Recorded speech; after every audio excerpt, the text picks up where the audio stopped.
বাপেক্সের ত্রিমাত্রিক ভূকম্পন জরিপের পুরো কাজ বিনা টেন্ডারে করেছে একটি কোম্পানি। আর 248 কোটি টাকার সেই প্রকল্পে বেশ কিছু অনিয়মের অভিযোগ তুলেছে পেট্রোবাংলার তদন্ত কমিটি। সারা বছর 9টি স্থানে দৈনিক 1200 শ্রমিক কাজ করেছে বলে দাবি বাপেক্সের। 9টি জরিপেই ব্যবহৃত হয়েছে সমপরিমাণ যানবাহন। এসব তথ্য বাস্তবসম্মত মনে করে না পেট্রোবাংলা।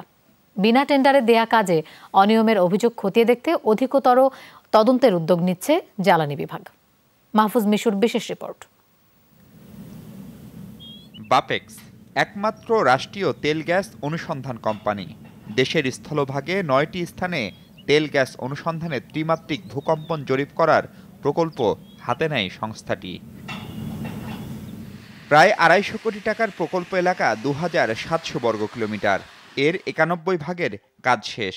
তাতে ব্যয় 16 কোটি 88 লাখ টাকা। প্রকল্পের বাকি 9 ভাগের জন্য বরাদ্দ 5 কোটি 21 লাখ টাকা।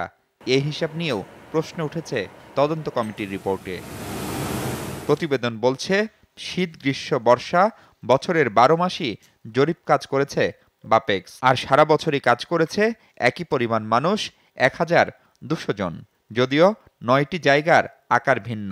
150 থেকে 200, 300 এমনকি 600 বর্গ কিলোমিটার আকারের এলাকায় চালানো হয়েছে জরিপ। তবুও সব ক্ষেত্রেই লোকবল ও যানবাহনের সংখ্যা একই দেখিয়েছে বাপেক্স। দেখা যাচ্ছে যে এখানে এক ধরনের প্রতারণা, জালিয়াতি। কারণ যে কোনো দেশে, যে কোনো পরিস্থিতিতে, যে কোনো কোম্পানি, যে কোনো প্রতিষ্ঠান বছরে ঠিক 365 দিন কাজ করার মতো কোনো সামর্থ্য বা সুযোগ নেই, সম্ভাবনা অসম্ভব।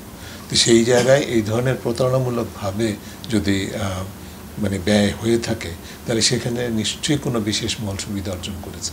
জরিপে ব্যবহৃত সফটওয়্যার আগেই কেনা হয়েছিল অন্য দুটি গ্যাস ক্ষেত্রের জন্য। কোনো রকম বিক্রয়োত্তর সেবা ছাড়াই কাগজে কলমে আবারও তা কিনেছে সংস্থাটি। প্রায় 2.5 বিলিয়ন টাকার এই প্রকল্পের যন্ত্রপাতি, সফটওয়্যার এমনকি লোকবল বিনা দরপত্রে আরিফ এন্টারপ্রাইজ নামের কোম্পানি থেকে নিয়েছে বাপেক্স। এরকম এককভাবে এরকম অনেক কোম্পানি অনেক বছর যাবৎ কাজ করে যাচ্ছেন। টেন্ডার হলেও তারা বারবার একই কোম্পানি পায়।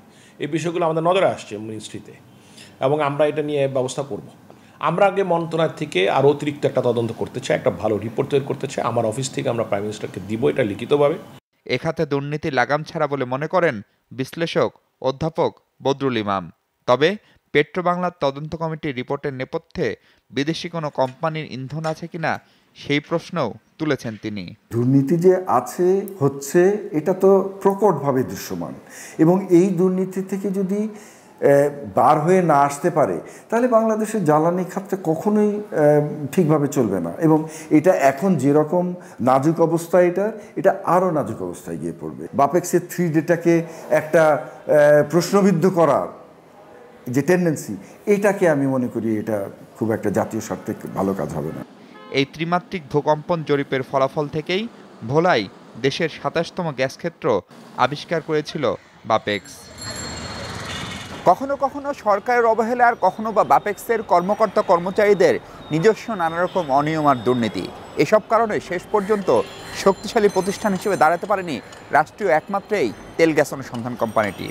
আর এটিকে শক্তিশালী করা না গেলে অদূর ভবিষ্যতে জ্বালানি নিরাপত্তা অর্জন যে সম্ভব হবে না তাও বলার অপেক্ষা রাখে না। মাহফুজ মিশু, যমুনা নিউজ, ঢাকা।